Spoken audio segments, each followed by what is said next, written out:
தேவிகா கனகாவை கூப்பிட்டுட்டு மனோஜை பார்க்கறதுக்காக மனோஜோட கடைக்கு வராங்க. ஆனால் மனோஜ் கடையில் இல்லைன்னு தெரிஞ்சுக்கிட்டு அங்கே பிஏ ஜீவா கிட்டேயும் மனோஜோட ஃப்ரெண்டு சந்தோஷ் கிட்டேயும் கேட்குறாங்க. ஆமாம், மாப்பிள்ளை எங்கே போயிருக்காரு? மனோஜ் கடைக்கு வரலையா? இல்லை, மனோஜ் எங்கே போயிருக்காருன்னு தெரியுமா அப்படின்னு கேட்குறாங்க. மனோஜ் இவ்வளோ நேரம் கடையில் தான் இருந்தார், இப்போ தான் வெளியில் போயிருக்காரு, டீலர்ஸை பார்க்கறதுக்காக போயிருப்பாருன்னு நினைக்கிறேன் அப்படின்னு மனோஜோட ஃப்ரெண்டு சந்தோஷ் வந்து சொல்கிறாரு.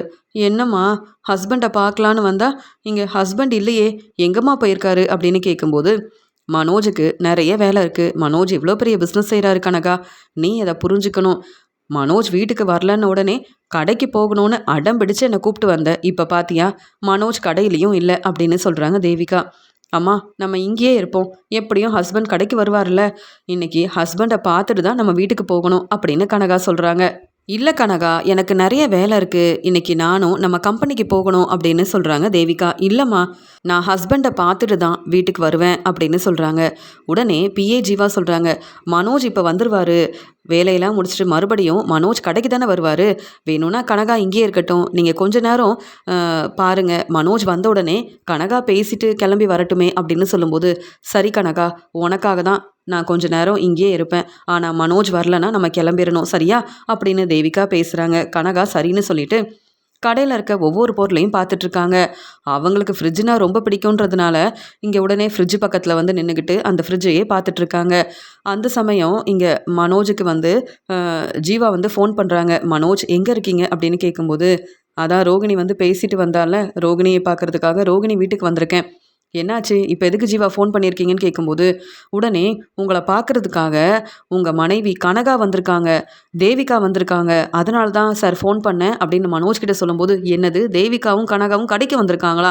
உடனே நீங்கள் என்கிட்ட சொல்லியிருக்கணும்ல. ஆமாம், நான் வர ரொம்ப நேரம் ஆகும்னு சொல்லி அங்கேருந்து அனுப்புங்க, அப்போ தான் நான் கடைக்கு வர முடியும். என்னால் இப்போ உடனே கிளம்பி வர முடியாது, நான் கிருஷை பார்க்குறதுக்காக வந்திருக்கேன். ரோகிணி பேச்சை நான் கேட்கலனா எனக்கு தான் நிறைய பிரச்சனை வரும்னு உங்களுக்கு தெரியும்ல அப்படின்னு மனோஜ் பேசும்போது, சார் எங்கள் பேச்சை தேவிகா கேட்பாங்களா? நீங்களே தேவிகாவுக்கு ஃபோன் பண்ணி சொல்லுங்கள், வேணும்னா அவங்க இங்கேருந்து கிளம்பட்டும், அதுக்கப்புறமா நீங்கள் கடைக்கு வந்தால் போதும் சார், நாங்கள் தேவிகா கிட்ட பேச முடியாது சார் அப்படின்னு சொல்லிட்டு பிஏ ஜீவா ஃபோனை வைக்கிறாங்க. உடனே மனோஜ் வந்து மனோஜோட ஃப்ரெண்டுக்கு ஃபோன் பண்ணுறாரு. சந்தோஷ், என்ன நடக்குது சந்தோஷ்? கடையை நல்லபடியாக பார்த்துப்பீங்கன்ற நம்பிக்கையில் கிளம்பி வந்தா அங்கே கனகா எல்லாரும் வந்திருக்காங்களா?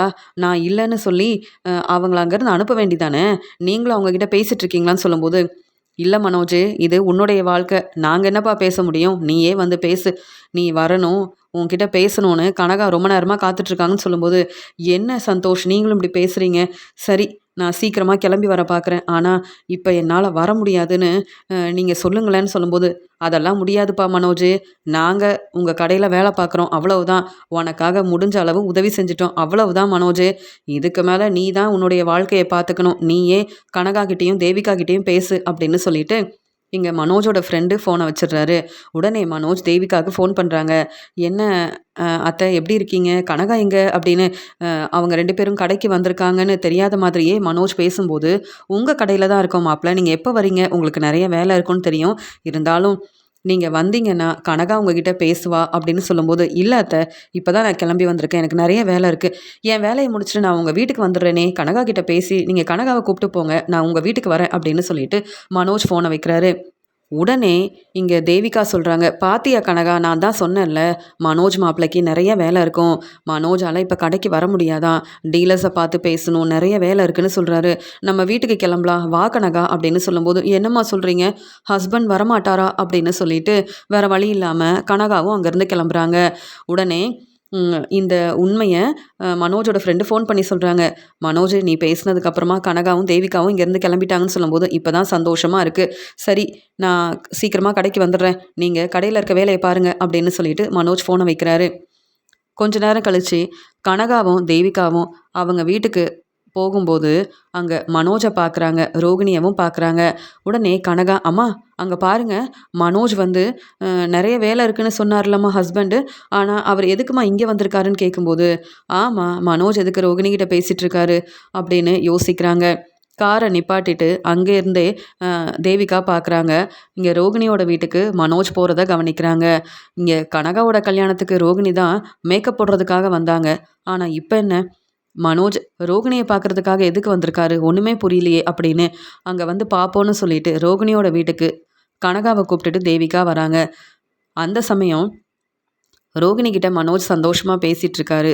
அதே மாதிரி இங்கே வந்து கிறிஷ்கிட்டையும் பேசிகிட்டு இருக்காரு மனோஜ். கிறிஷ்கிட்ட சொல்கிறாரு, என்ன இருந்தாலும் நீ ரோகிணி பேச்சை கேட்கணும். அது மட்டும் இல்லாமல் நீ நல்லா படித்து முன்னேறணும். உனக்கு நான் எப்பயுமே சப்போர்ட் பண்ணுவேன் அப்படின்னு சந்தோஷமாக பேசிகிட்டு இருக்காரு மனோஜ். கிறிஷுக்கு நீ சாப்பாடெல்லாம் ஊட்டி விடு மனோஜ் அப்படின்னு சொல்லும்போது உடனே மனோஜ் ரோகிணி பேச்சை கேட்டு ரொம்ப சந்தோஷமாக இங்கே கிறிஷுக்கு சாப்பாடெல்லாம் ஊட்டி விடுறாரு. அந்த சமயம் ரோகிணியோட அம்மா வந்து பேசுகிறாங்க, மாப்பிள்ள நீங்கள் இப்படி ஏன் ரோகிணியை புரிஞ்சுக்காம ரோகிணிக்கிட்ட ஏன் இப்படி கோவமாக பேசுகிறீங்க மாப்பிள்ள? உங்களால் ரோகிணி சரியாக சாப்பிடாம எவ்வளோ கஷ்டப்படுறா தெரியுமா அப்படின்னு மனோஜ் கிட்ட பேச ஆரம்பிக்கிறாங்க ரோகிணியோட அம்மா. உடனே ரோகிணி சொல்கிறாங்க, அம்மா அமைதியாக இருங்கம்மா. எப்படியும் மனோஜுக்கு டிவோர்ஸ் கிடைக்கணும்னு நினைக்கிறாரு. ஆனால் நான் கண்டிப்பாக விஜயா வீட்டுக்கு மருமகளாக போகணும்னு நினைக்கிறேன். நான் வந்து மனோஜோட வாரிசை சுமந்துட்டுருக்கேன்னு சீக்கிரமாக வந்து மனோஜ் வீட்டில் இருக்க எல்லாரும் உண்மையை புரிஞ்சுக்கிட்டு கண்டிப்பாக விஜயத்தையும் என்னை புரிஞ்சுப்பாங்க. பாட்டி வேற வந்திருக்காங்க. அதனால இந்த உண்மையை கண்டிப்பாக எல்லார்கிட்டேயும் சொல்லுவேன். எனக்காக நான் வந்து கண்டிப்பாக பேசுவேன் அப்படின்னு ரோகிணி பேசும்போது தான் அங்கே வந்த கனகாவுக்கும் தேவிகாவுக்கும் உண்மை புரியுது. உடனே ரோகிணியோட அம்மா பேசுகிற எல்லா ஆதாரத்தையும் தன்னுடைய ஃபோனில் எடுத்துக்கிட்டு இங்கே மனோஜ் இப்படி ஏமாத்திட்டாரே, அப்போ ரோகிணி தான் மனோஜோட மனைவியா?